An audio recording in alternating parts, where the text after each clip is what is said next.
Russian state media has released a rare video of American Paul Whelan in custody. The American citizen was convicted on espionage charges in 2020, which he denies. This is a still image of the video. Now, we are purposefully not airing it in full as it likely serves as Russian propaganda.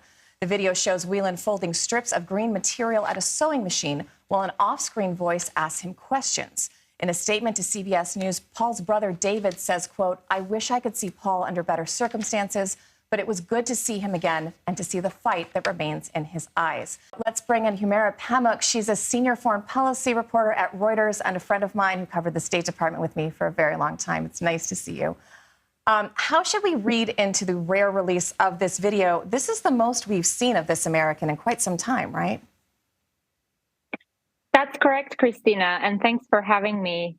It is such a rare that we see that kind of video, that kind of a glimpse into Paul Whelan's life in Mordovia, which is a penal in Mordovia, which is a region famous for its notorious for its penal colonies.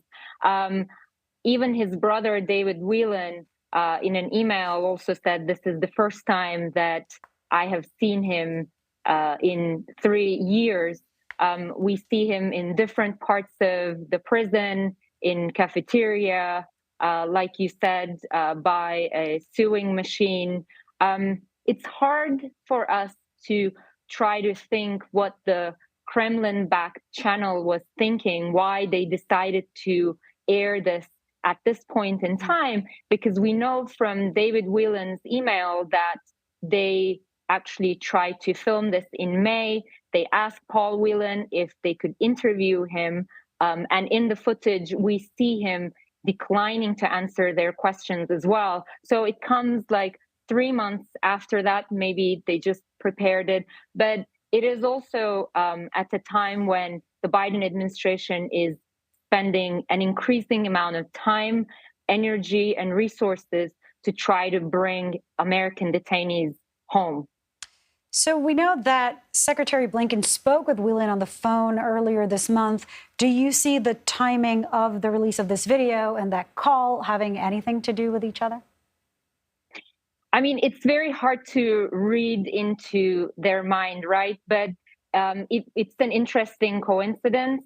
This was the second time Secretary Blinken, I believe, spoke with Paul Whelan from prison.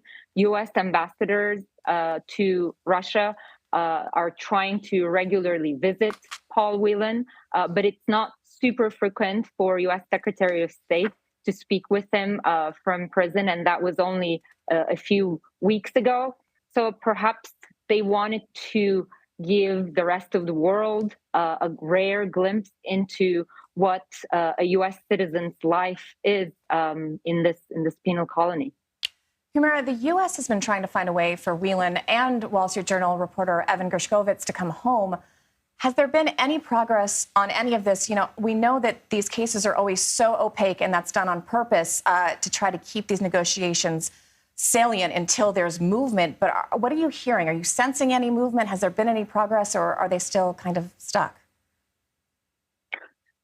Christina, based on some of the conversations that I've had recently, I really have not detected a particular breakthrough recently or any specific conversation, to be honest, any active conversation between Russia and the United States. And that's the most important thing, right? Like, U.S. has had a substantial proposal last summer. In December, we've seen a prisoner swap that brought back Brittany Griner in exchange for notorious arms dealer Victor Bout. And before that, in April 2022, U.S. has carried out another prisoner swap for Trevor Reed, but Paul Whelan was part of neither of those. And we have seen his family, let's not say complain, but like we have seen his family gently criticize that and raise questions why Paul hasn't been part of these swaps. It is our understanding that the Russians are treating his case differently due to the espionage charges that the United States calls bogus, and Paul Whelan himself repeatedly has denied. And they are, let's say, asking for different kinds of proposals. They're making harder to deliver proposals for Paul Whelan. But based on the reporting that I've done in recent months, or since Russia has also detained Evan Gershkovich, I have not detected a particularly active negotiation. Having said that, as you said very rightly, these things are often carried out behind the scenes. So the hope is that one day we wake up and we're called into a briefing call, and we see that they're on their way home. Humeyra Hopefully. Pamuk, thank you. Thanks for having me.